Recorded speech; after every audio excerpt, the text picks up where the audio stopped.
catastrophisme.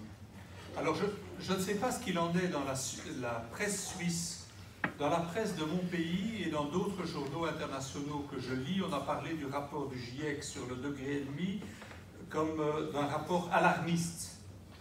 Ce n'est pas un rapport alarmiste, c'est un rapport alarmant. Mais l'alarmisme, il y a une connotation péjorative.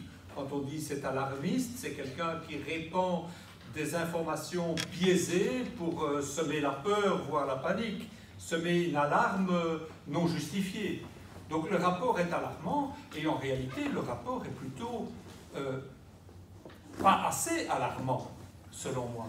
Par exemple, la chose que j'ai évoquée, les recherches sur le basculement de la Terre hors de ce système dans lequel elle oscille depuis 1 200 000 années, glaciation interglaciaire, la perspective d'une Terre étuve, tout ça n'est pas repris dans ce dernier rapport du GIEC, mais ce sont des publications qui sont référencées, qui sont extrêmement sérieuses. Donc il y a eu un débat, et effectivement, comme l'a dit monsieur, ben, le GIEC, c'est le groupe d'experts intergouvernemental.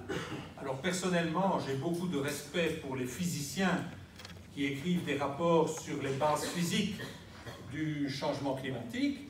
Par contre, je suis beaucoup plus méfiant et même très critique par rapport au scénario d'évolution du climat, parce qu'ils sont basés sur des scénarios d'évolution de la société. Et dans ces scénarios, la citation que je vous ai citée est assez claire, toute idée de rupture avec la croissance et de rupture avec la gestion néolibérale du capitalisme est écartée. C'est interdit, ça n'a pas droit de citer. Donc on pourrait, c'est pour ça qu'il faut être assez méfiant, parce que ces scénarios, ces modélisations de l'évolution de la crise climatique, qui sont basées sur des hypothèses d'évolution sociale, excluent des alternatives radicales. Et donc ils contribuent à semer une impression de désastre inévitable, quelque chose qui nous fascine et qui nous paralyse. Parce que c'est la science qui le dit, la science avec un grand S. Je crois qu'il faut être très très critique par rapport à ça. Je pense que la situation est véritablement gravissime, comme je l'ai dit d'entrée de jeu dans la petite conférence en commençant la soirée. Mais quelque part, je pense qu'il ne faut pas se laisser fasciner par cette gravité extrême. Il faut en être conscient. Je crois qu'il est nécessaire d'avoir peur. Je pense qu'il est sain d'avoir peur et que la peur est un ressort de l'action. Quand on a peur de quelque chose, on est poussé à agir. Il faut faire attention de ne pas tomber dans la panique. La panique, ça, c'est quand la peur s'empare complètement de votre esprit et vous empêche d'avoir une réflexion rationnelle sur les moyens et les buts d'une action. Une des premières choses qu'on peut faire, je crois que la grande question, c'est la question posée par le camarade. Le sentiment d'impuissance.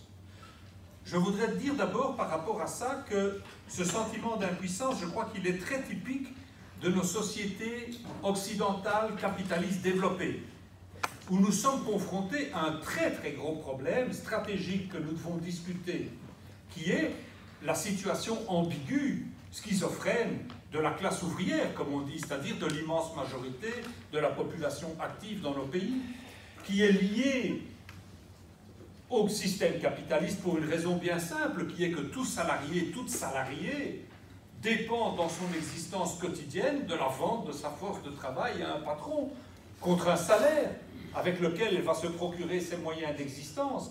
Et évidemment, tout salarié, quelque part, dépend de la bonne santé de son entreprise et de la capacité de son entreprise d'être compétitive sur les marchés, donc de produire davantage à meilleur coût.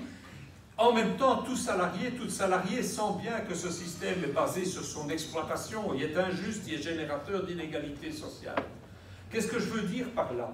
Je veux dire d'abord d'autres couches de la population qui sont majoritaires dans d'autres pays ont une autre attitude par rapport à ça. Je crois que ce n'est pas par hasard que le mouvement paysan est en première ligne de la lutte sur le climat. Et là, je rectifie ce qu'a dit mon camarade sur les luttes internationales et nationales. Via Campesina est un syndicat international de masse. Le point de départ, c'est le mouvement des sans-terre, on le sait tous, J'ai personnellement rencontré l'actuel secrétaire général qui vient du Zimbabwe, qui est une paysanne du Zimbabwe, une femme admirable, et qui expliquait les conditions de lutte, d'organisation des paysans et des paysannes dans son pays. Donc, les paysans sont en première ligne. Les peuples indigènes sont en première ligne. On l'a vu à Standing Rock, on le voit partout en Amérique latine, même en Amérique du Nord, au Canada, contre les projets de tar sands et de pipeline pour transporter le tar sands vers la côte ouest du Canada ou vers la côte est. Et la jeunesse, ça, ce sont les couches. Et dans ces trois catégories-là, les femmes sont en première ligne. C'est un constat.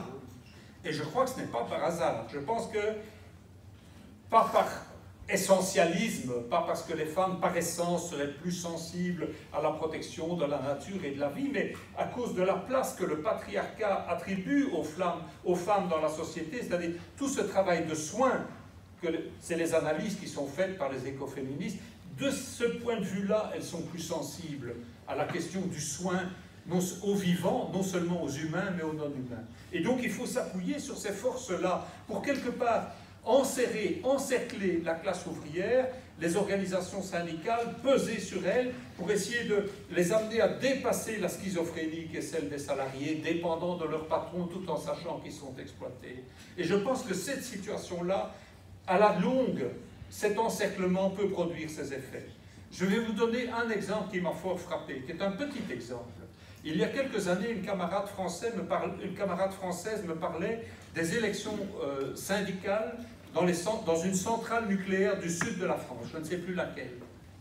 Et dans ces élections syndicales, c'est le syndicat Sud qui a gagné. Or, Sud est notoirement opposé au nucléaire et ne se cache pas dans l'entreprise de son opposition au nucléaire.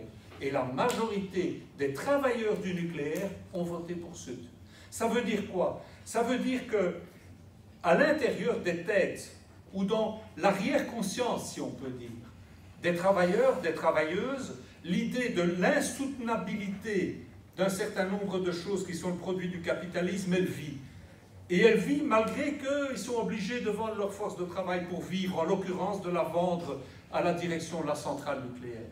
Et je ne m'explique pas autrement non plus le basculement de la CGT de Vinci par rapport à l'affaire de Notre-Dame-des-Landes.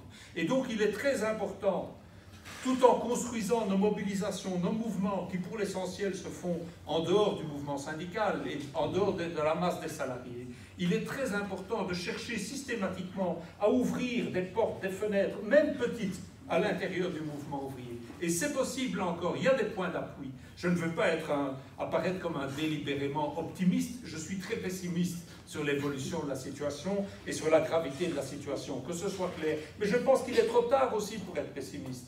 Il faut se battre, il faut s'organiser, il faut le faire parce qu'il faut le faire, que c'est un impératif moral catégorique, comme disait un grand philosophe. Mais attends, et donc, par exemple, il existe dans le mouvement syndical international, dans la Confédération syndicale internationale, dont la position sur le climat est plus qu'ambiguë. Ils ont adopté une motion sur la transition juste à leur congrès de Vancouver. Tout le monde a dit c'est formidable, le syndicat est pour la transition juste, il se préoccupe, il se sensibilise sur le climat. Mais quand on lit le texte attentivement, on trouve une définition de la transition juste qui implique non seulement la justesse sociale par rapport aux travailleurs, à leur emploi, à leurs revenus, mais aussi la préservation de la compétitivité, y compris pour le secteur fossile. Il n'y a pas de restriction, donc pour toutes les entreprises. Donc c'est du pipeau. Mais il existe à l'intérieur de la CSI un courant puissant qui s'appelle Trade Unions for Energy Democracy, dont la figure de proue est tenez-vous bien, est le secrétaire général de la Fédération internationale du transport. C'est un Norvégien dont le nom m'échappe maintenant, mais que je connais bien, qui est très sympathique. Et c'est la Fédération du transport. Donc, tous les routiers, les bateaux, les avions, toute cette merde qui consomme des combustibles fossiles à tire l'haricot. Lui est très conscient du danger du changement climatique. Il fait un travail remarquable d'éducation de ces cadres syndicaux au niveau international sur la question. Tapez sur Google Trade Unions for Energy Democracy avec Fédération internationale du transport, vous allez découvrir des documents de formation des syndicalistes qui sont remarquables, qui sont quasiment écosocialistes. Donc ça veut dire, ça travaille en profondeur. Alors je sais, j'ai aussi un certain âge, et je sais qu'il y a un moment où on se dit, oui, ben, à quoi bon? Mais il faut avoir confiance, en tout cas c'est la seule possibilité réaliste, c'est de miser sur le fait que la mobilisation sociale, au-delà du mouvement ouvrier, du mouvement syndical, pèse sur celui-ci et à des moments décisifs provoque des ruptures. On les a vus en petit à Notre-Dame-des-Landes, à la CGT de Vinci. On peut reproduire. Je ne vois pas d'autre solution parce que nous sommes véritablement engagés dans une course de vitesse angoissante entre la catastrophe qui n'est pas menaçante, elle est grandissante. Elle est là, la catastrophe. D'une part, la catastrophe, et d'autre part, la prise de conscience de la masse des populations qui ne doivent plus faire confiance au gouvernement, qui doivent prendre cette lutte en leurs propres mains.